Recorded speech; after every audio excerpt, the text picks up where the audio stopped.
तो आज हम लोग पढ़ेंगे भारत की जलीय सीमा के बारे में। भारत की जलीय सीमाएं।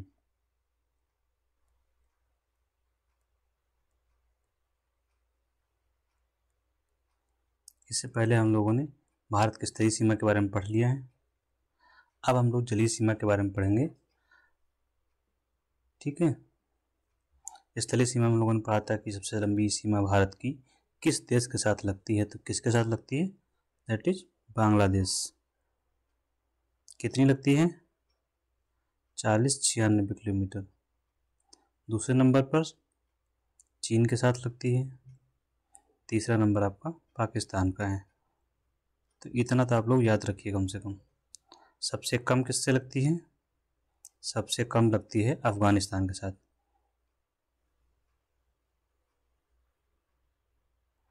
100 किलोमीटर। पहले 80 आता था, अब तो 100 किलोमीटर लिख के आ रहा है, तो आप लोग याद रखेंगे। ठीक है। अफगानिस्तान की जो सीमा लगती है उसको हम लोग क्या बोलते हैं? ये सीमाएं हैं भारत की, ये भी हम लोगों ने पढ़ा था। तो अफगानिस्तान के साथ में सीमा है वो डूरन लाइन, डूरन रेखा।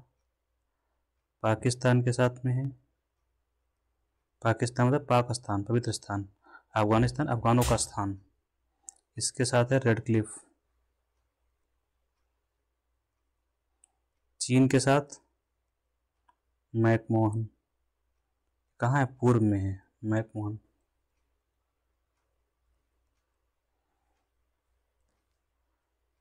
अब हम लोग जलीय सीमा के बारे में पढ़ेंगे। भारत की जो जलीय सीमा है उसके बारे में हमें देखना है। ठीक है।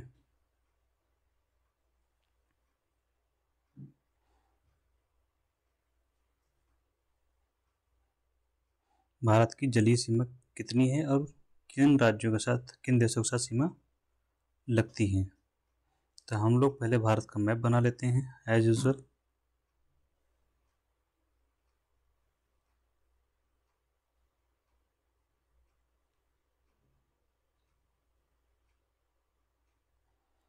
ठीक है, ये हमारा हो गया मैप। ये है हमारी जलीय सीमा जो हमें दिख रही है। यहाँ से लेकर हम लोग यहाँ तक जो करते हैं, क्योंकि ये ऊपर अब बांग्लादेश है तो ये नीचे इंडियन ओशन का पोर्शन है। इंडियन ओशन मतलब हिंद महासागर। ये आप लोग श्रीलंका बना लीजिए। इधर क्या है? बंगाल की खाड़ी, बंगाल, इंग्लिश में बे ऑफ बंगाल, हिंदी में बंगाल की खाड़ी। ये हिंद महासागर का ही पोर्शन जो दिख ही रही है, जो अंदर की ओर घुसा हुआ है। ठीक है। ये अरब सागर या अरेबियन सी।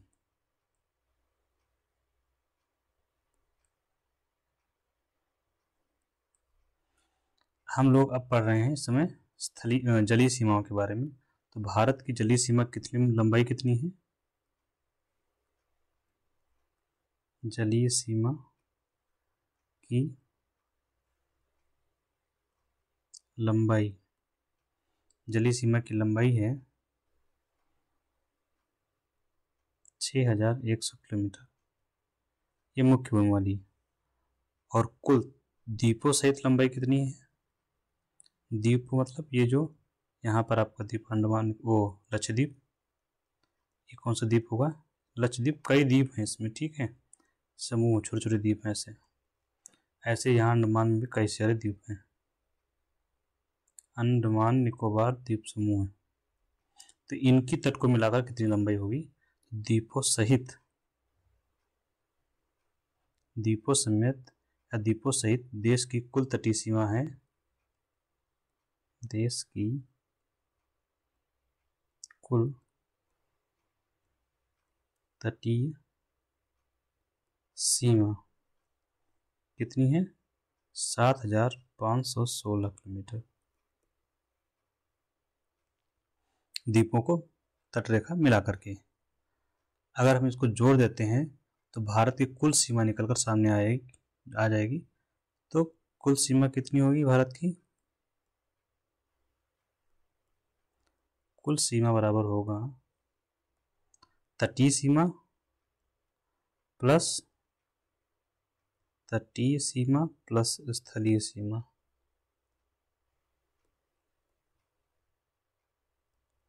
तटीय सीमा हमारी 7,516 किलोमीटर है, स्थलीय सीमा है 15,200 किलोमीटर। तो दोनों को जोड़ेंगे तो कितना आएगा? 22,716 किलोमीटर।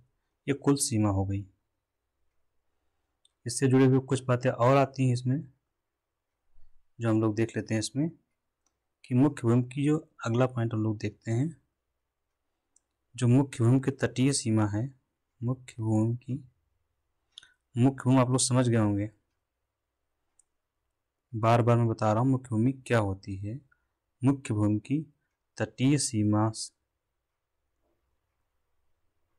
में या तटीय सीमा को कितने राज्य स्पर्श करते हैं? तो कितने राज्य स्पर्श करते हैं? 9 राज्य और 4 यूटी। तो 4 यूटी का तो क्वेश्चन नहीं आता, तो 9 राज्य वाला हम लोग पढ़ते हैं। तो 9 राज्य स्पर्श करते हैं। 9 राज्यों के नाम हमें पता होना चाहिए, कम से कम जनरली तो नाम पता हो। तो हम लोग एक क्रम से स्टार्ट करते हैं। गुजरात, गुजरात से आप नीचे आएंगे, आपको मिलेगा महाराष्ट्र। महाराष्ट्र के बाद आपको गोवा, गोवा के नीचे आपको मिलेगा कर्नाटका, कर्नाटक, ठीक है। कर्नाटक के बाद आप आएंगे केरल। तो कितने हो गए? 5।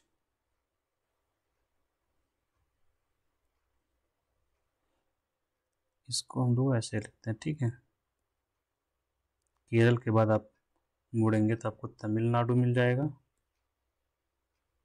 हिंदी में आप लोग लिखते रहिए, बोल दे रहे हैं, ठीक है। 7वां आपका आंध्र प्रदेश, आंध्र प्रदेश के बगल में आपका उड़ीसा है। 9वां आपका है वेस्ट बंगाल। कौन सा? पश्चिम बंगाल।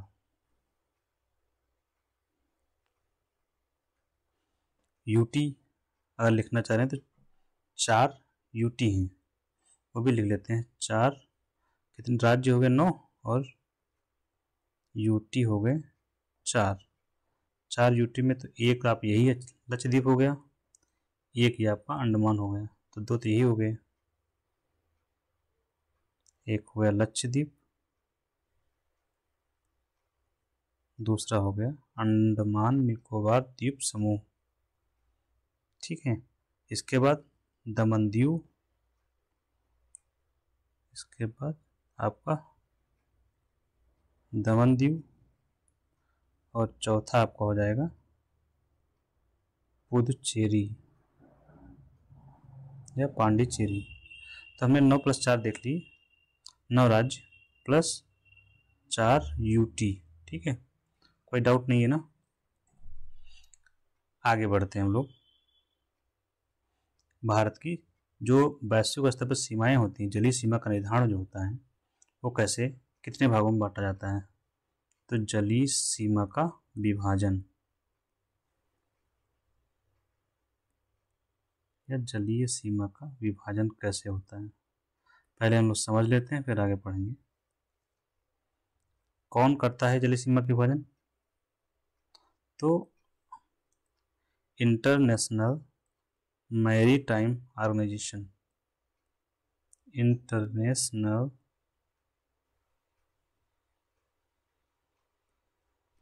मैरीटाइम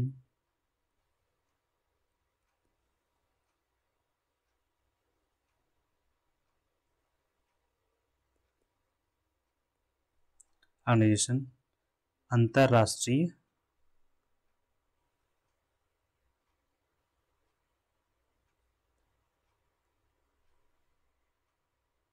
समुद्री संगठन, के द्वारा जलीय सीमाओं का, अंतर्राष्ट्रीय जलीय सीमाओं का विभाजन किया गया। जो अंतर्राष्ट्रीय जलीय सीमाएं हैं उनको विभाजित किया गया है।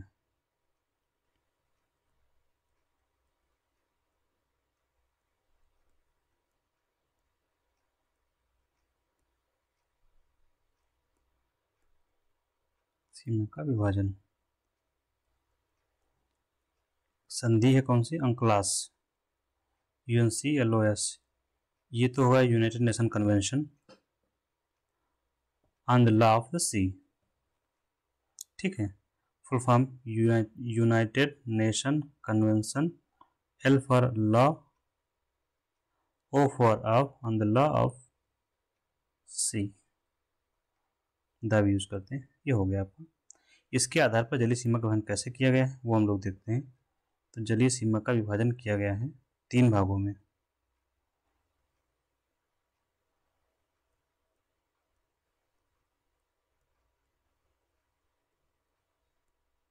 जलीय सीमा का विभाजन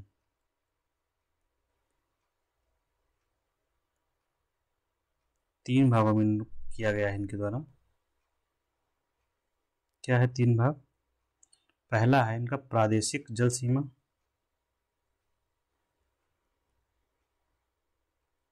प्रादेशिक जल सीमा, टेरिटोरियल सी, टेरिटोरियल सी एक। इसके बाद होता है कॉन्टिगुअस जोन। क्या होता है? संलग्न क्षेत्र या कॉन्टिगुअस जोन।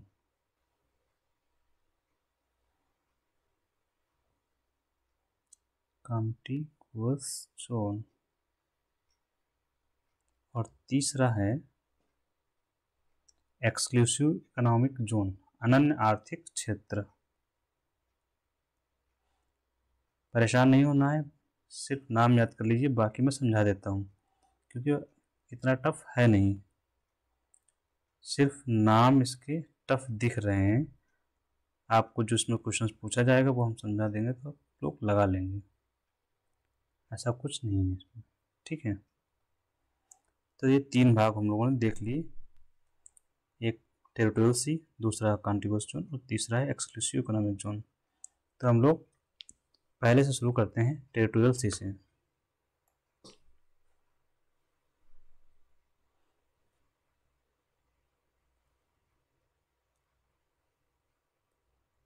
टेरिटोरियल सी, प्रादेशिक जल सीमा, ठीक है।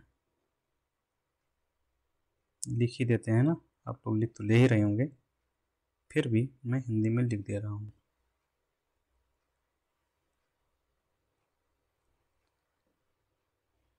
तो इसका जो विस्तार है, इसका विस्तार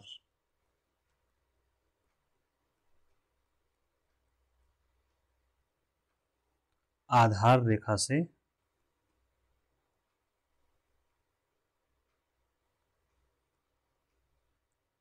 कितना होता है? 12 किलोमीटर तक। ये क्वेश्चन पूछा जाता है कितने किलोमीटर तक होता है विस्तार, तो आप लोग इसको हाईलाइट करके रखेंगे कि 12 किलोमीटर तक इसका विस्तार होता है। सॉरी, 12 किलोमीटर नहीं है, 12 नॉटिकल माइल होता है एक्चुअल में। तो 12 किलोमीटर नहीं है, 12 नॉटिकल माइल होगा, 12 नॉटिकल माइल। नॉटिकल माइल और किलोमीटर दोनों अलग अलग वो यूनिट्स हैं मेजर करने की,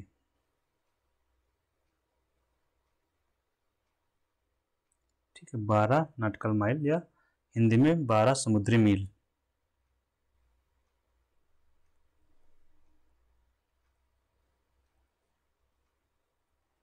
बारह समुद्री मील,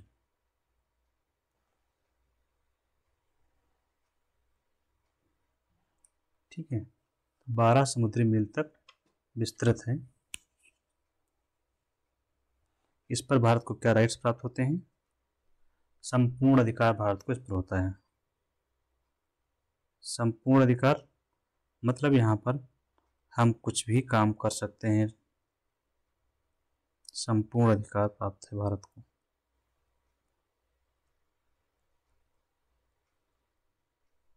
भारत को भी प्राप्त है। संपूर्ण अधिकार में क्या, हम वहाँ पर चाहे तो अपने जहाज चला सकते हैं, फिशिंग कर सकते हैं। फिशिंग मतलब समझ रहे हैं ना आप लोग, फिशिंग मत्स्य पालन कर सकते हैं, मछलियाँ पकड़ सकते हैं, इकोनॉमिक जोन स्थापित कर सकते हैं, पोर्ट बना सकते हैं, कुछ भी कर सकते हैं वहाँ पे हम लोग, जो चाहें हम लोग कर सकते हैं। ठीक है। यहाँ है आपको आधार रेखा, तो आधार रेखा आपके लिए जाननी जरूरी है। तो हम लोग मैप बना लेते हैं और आधार रेखा क्या होती है ये समझ लेते हैं। ये आपका भारत का मैप हो गया जो हम लोग बनाते हैं, लेकिन ऐसा मैप होता नहीं, वास्तव में ऐसा नहीं है। होता कैसे है, हम इस पॉइंट को या बड़ा करके थोड़ा देखते हैं कि कैसा होता होगा। तो जैसे मान लीजिए ये ऐसे ऐसे ऐसे समथिंग ये रेखा है, ये है मेनलैंड भारत है, इधर ये लैंड है और इधर है जल, ये है रेखा। तब होगा क्या, अब इसमें हम 12 नॉटिकल माइल कहाँ से गिने, यहाँ से गिने, यहाँ से गिने, तो ये डाउट रहता है हमेशा कहाँ से काउंट किया जाए। इसके लिए क्या किया गया कि ऐसा करो कि ये जो पॉइंट है इनके निकले हुए, इनको आपस में मिला दो। ये मिला दिया गया, ठीक है, ये मिला दिया गया ऐसे। तो इसी को माना गया बेस लाइन, मतलब जो बाहर निकले हुए भाग हैं स्थलखंड के, उन्हीं के बिंदुओं को आपस में मिलाकर जो तैयार होती है रेखा, उसी को बोलते हैं आधार रेखा।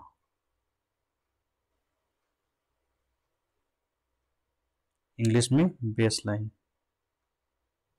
बेस लाइन या आधार रेखा क्यों बोलते हैं, क्योंकि ये आधार है नापने का। तो यहां से आप 12 नॉटिकल माइल तक, आपका कौन सा क्षेत्र है, प्रादेशिक जल क्षेत्र, टेरिटोरियल सीमा है, यहाँ तक 12 नॉटिकल माइल तक। ठीक है, मतलब यहाँ से 12 नॉटिकल माइल ये है आपका प्रादेशिक जल सीमा, जिस पर आपको सभी अधिकार प्राप्त हैं। आपको मतलब भारत को। ठीक है, समझ गए। अभी यहाँ पर एक और बात स्पष्ट करते चलते हैं हम लोग। ये अब यहाँ पर स्थलखंड ये जल भरा होगा, ये क्या है फिर, ये जो जल होता है इसको इंटरनल वाटर बोलते हैं। क्या बोलते हैं, इंटरनल वाटर। क्यों, क्योंकि अंदर है, सीमा के अंदर है। हिंदी में आंतरिक जल। तो ये भी क्वेश्चन आता है, आंतरिक जल किसे कहते हैं, इसको हम लोग डिफाइन कर लेते हैं, थोड़ा सा परिभाषा लिख लेते हैं क्या होती है आधार रेखा। तो आधार रेखा टेढ़े मेढ़े तट को मिलाने वाली काल्पनिक सीधा रेखा है। टेढ़े मेढ़े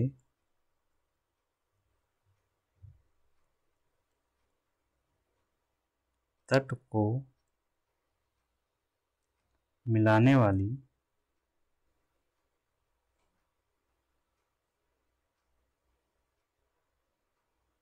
काल्पनिक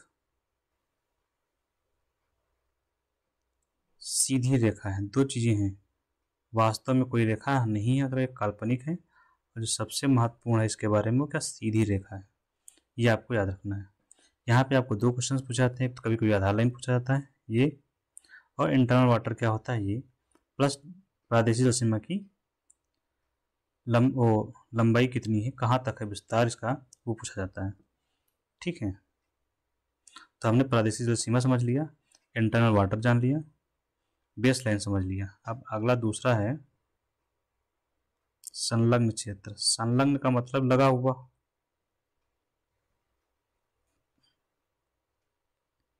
इंग्लिश में कॉन्टिगुअस जोन।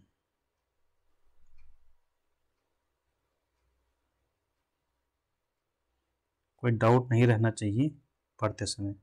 इसका विस्तार इसका विस्तार है बेस लाइन से बेस लाइन मतलब आधार रेखा से 24 नॉटिकल माइल तक, मतलब नॉटिकल माइल या समुद्री माइल तक, समुद्री मील, 24 समुद्री मील तक विस्तृत होता है बेस लाइन से। ठीक है। और यहाँ भारत को राइट्स क्या मिलते हैं? यहाँ पर भारत को सीमा शुल्क की वसूली का अधिकार। सीमा शुल्क वसूली मतलब वहाँ से कोई जहाज गुजर रहा है तो कस्टम ड्यूटी ले सकता है भारत। सीमा शुल्क वसूली का अधिकार, साफ सफाई है, वित्तीय अधिकारी प्राप्त होते हैं, तो साफ सफाई तो करवा ही सकते हैं, उसमें कोई दिक्कत नहीं है। हमारे लिए जरूरी है सीमा शुल्क वसूली। तो आप लोग समझ गए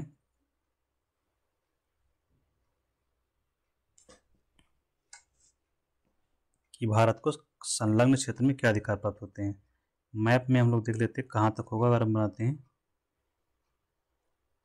यहाँ से यहाँ तक 24 नॉटिकल माइल, हम इसको बेस लाइन मान रहे हैं। ठीक है, बेस लाइन हम लोग समझ चुके हैं। तो 24 नॉटिकल माइल तक विस्तृत होगा संलग्न क्षेत्र। ठीक है। तीसरा कौन सा है हमारा? अनन्य आर्थिक क्षेत्र।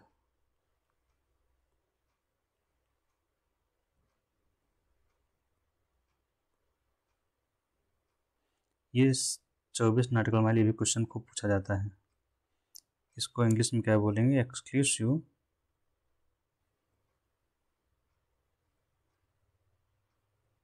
Economic zone. इसका विस्तार अब तो आसान हो गया।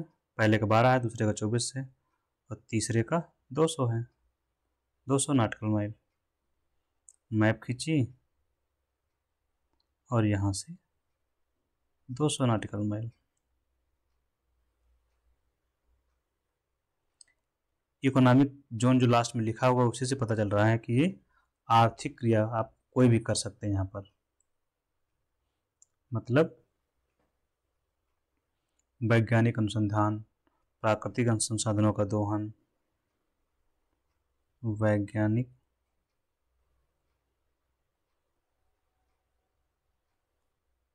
और संसाधनों का दोहन। आप लोग सोच रहे होंगे 200 नॉटिकल माइल अंदर कौन से संसाधन पाए जाते हैं? संसाधनों का दोहन। संसाधन क्या होते हैं? कोई भी चीज़ जो हमारे लिए उपयोगी है वो संसाधन कहलाती है। तो वहाँ संसाधन क्या मिलेंगे? मछलियाँ हैं, फिश, मिनरल्स हैं। मिनरल जो है समुद्र के बेड पर जो पाए जाते हैं, समुद्र के सतह पर, समुद्र के तल पर जो पाए जाते हैं, वहाँ मिनरल्स मिलते हैं, वो भारत के लिए उपयोगी हो सकते हैं।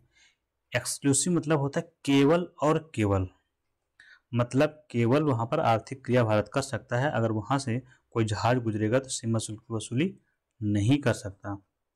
ठीक है, सिर्फ आप प्राकृतिक संसाधनों का दोहन कीजिए, जो आर्थिक काम वो कीजिए। और इसके बाद का जो क्षेत्र होता है, यहाँ नोट में आप लोग लिख लीजिए कि नोट में क्या हेडिंग ही डाल लेते हैं, हाई सी।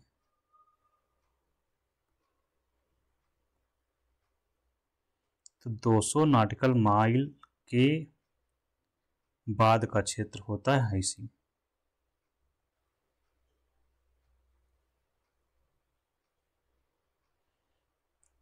दो सौ नॉटिकल माइल के बाद का क्षेत्र है हाई सी।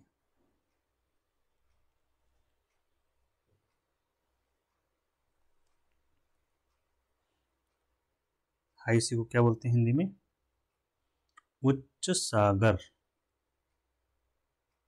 उच्च सागर, हाई सी। यहाँ पर सभी देशों को बराबर का अधिकार है। मतलब सभी देश चाहें तो वहाँ से आर्थिक क्रियाएं कर सकते हैं, सभी देश आराम से आ जा सकते हैं, सभी देशों को बराबर अधिकार प्राप्त है।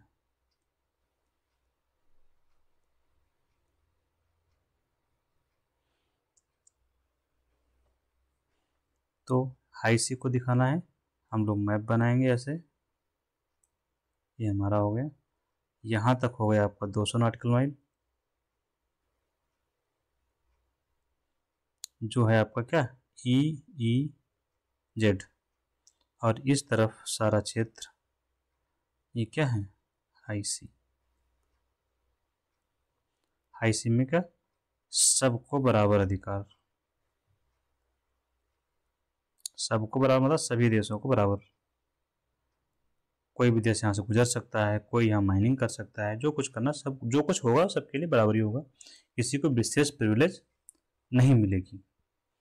तो हम लोगों ने आज इस सीमा रेखा के बारे में जान लिया क्या है कैसे है। अब हम कल अगली क्लासेज में हम लोग इसकी नेबरिंग कंट्री जो हैं उसके बारे में हम लोग देखेंगे, कि वाटर जो फ्रंटियर्स हैं, जैसे हमारी श्रीलंका से सीमा लगती है तो कैसे है, और अन्य देशों के साथ सीमाएं जो लगती हैं, जल सीमा या जो हमारे निकटवर्ती द्वीप है वो हैं, उनको हम लोग देखेंगे।